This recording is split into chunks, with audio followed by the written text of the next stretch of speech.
Welcome to Thriving Moms of Autistics podcast, a free resource for moms raising young autistic children. I am your host, Dr. Christina Wilson. I created Thriving Moms of Autistics after years of experience working with families and having my own autistic child. I coach moms of young autistics one-on-one to tap into their strengths, create a supportive community, set firm boundaries, and raise their autistic child with confidence. Subscribe to the podcast and check out the earlier episodes so you don't miss a thing. Now, let's get to it. Welcome back to another episode of the Thriving Moms of Autistics podcast with Dr. Christina Wilson. Raising children brings a whole other layer to our experiences. There's immense joys, sorrows, sometimes because we feel overwhelmed by watching our children feel overwhelmed, or maybe even what we're experiencing ourselves. And then there are periods of grief sprinkled throughout our journey. And grief is experienced by everyone, whether you have a child and that's autistic or not. And our grief is slightly different based on all of the unknowns in our future. In our child's future. So are they going to fall in love? Are they going to ever drive a car, say their first words, have a job? All of the things. And in my 20s, I got a phone call from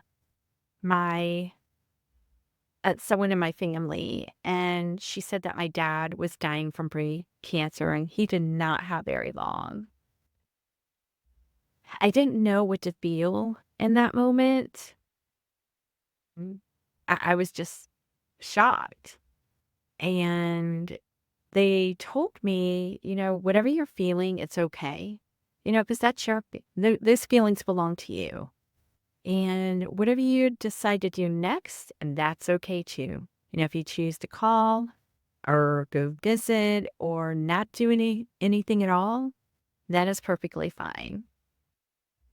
So, of course, I made the 14-hour trip a couple of times before he passed away. I felt like that's what I needed to do. And one of those trips, I got there and hospice wasn't coming in for a couple more hours. He was by himself. And he didn't look good at all. He was losing his bodily functions. He was wet. And I said, hey, Dad, how about I help clean you up and we will get you some fresh linens and you will feel so much better. And he looked at me and he said, oh, no. And I said, oh, no, really, I don't mind. I'm happy to do it. I just want you to feel comfortable.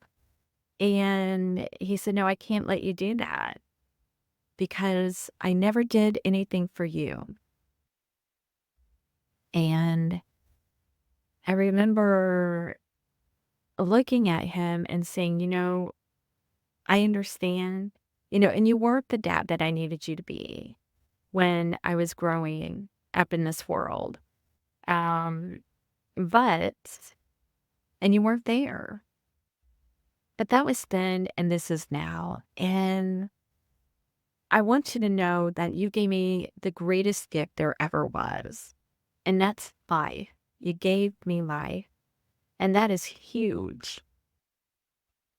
And he stopped and he said, I just can't let you do it. And I said, okay.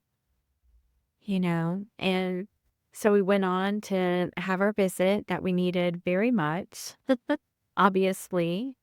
And I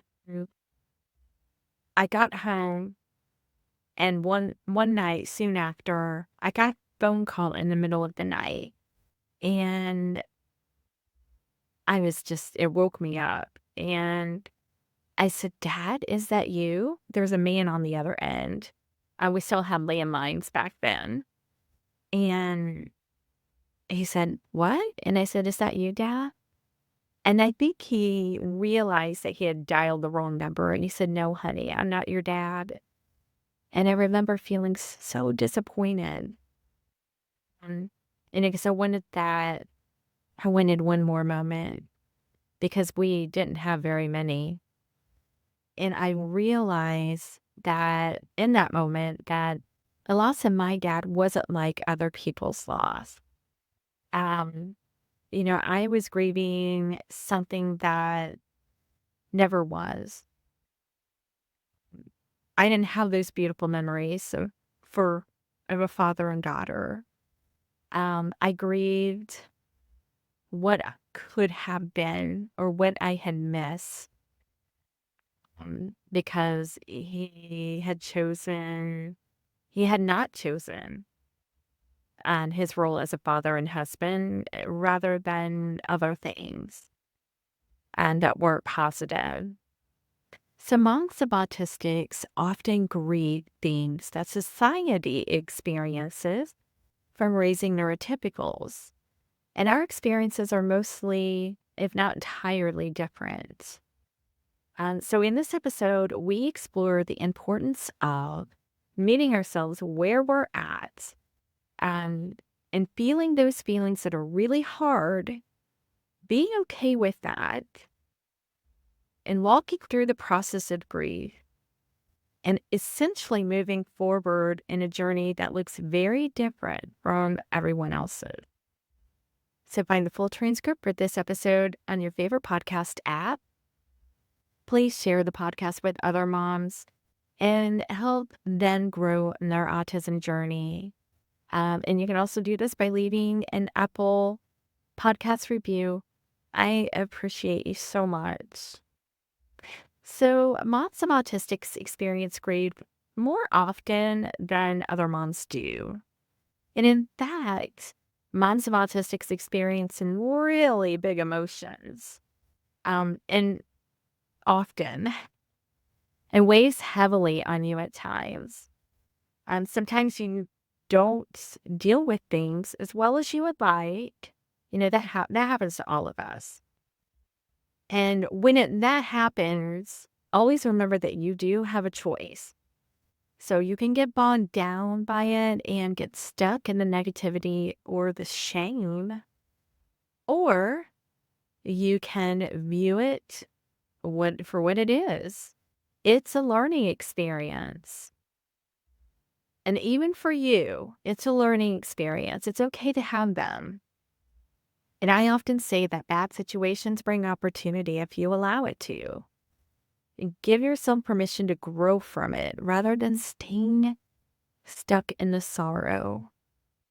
And there's one trick that I use to get unstuck, and it's called a feelings wheel. You may have heard me talk about it before. I provided one in the transcript for you. It sounds cheesy, but sometimes we're completely off when it comes to our feeling that we're experiencing because it's just so heavy. And the wheel guides you in pinpointing and identifying that emotion. And in turn, that helps you know how to move forward and to make sense of what is happening during a chaotic time. What moms of autistics need to know about grief. Oh my, where do we start? Grief is tricky. And sometimes you don't see it coming. Well, other times it's quite expected. And there are 5 stages of grief. You may have heard them before. They're called denial, bargaining, depression, anger, and acceptance. And what makes it so tricky is that we do not experience grief in the same way as each person is an individual, which means that there are multiple variables involved, such as your upbringing, your beliefs, your personality, and so much more, and past experiences.